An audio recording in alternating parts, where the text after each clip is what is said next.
One of the key decisions to be made at the start of the process is whether or not to go to the open market or to try to find a buyer in the private market. Now, different families take different approaches to this.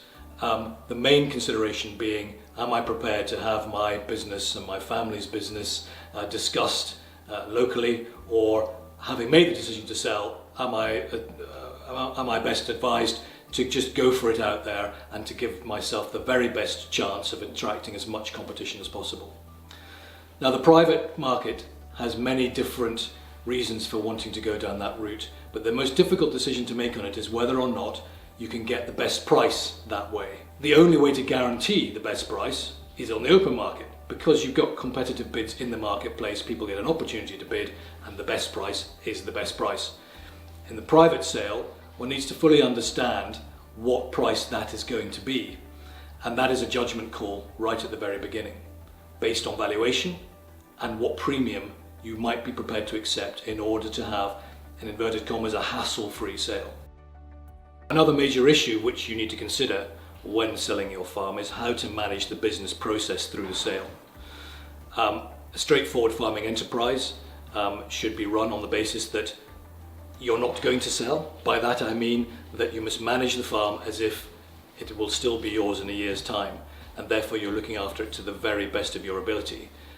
That will come out in spades in the sale process and in the marketing process, because any potential purchaser will see how well you're looking after the property. Many questions we get asked are, what do I do about buying seeds and fertilizer for the winter crop? And when you think that most farms come to the market in the summertime, it's a very valid question. Do I continue the way that I would normally continue? And the answer is yes, because your agent, if they're good, will manage that process for you and negotiate in the terms of the deal that you get your crops back. It's known as an ingoing valuation. If they buy the property when the crops are still standing and are not yet harvested, they have to pay for the crops at that stage. If not, and if the crops are going to be harvested yet you've bought the seeds and fertilizer for the winter crop, then you can negotiate that in the terms of the deal, so that you should manage the process as if you are still going to be there. There will be no loss of money, no loss of income, because we will negotiate that in, or your agent should negotiate that in with the sale details. Now, it may be selling part of the farm or all of it, or indeed none of it.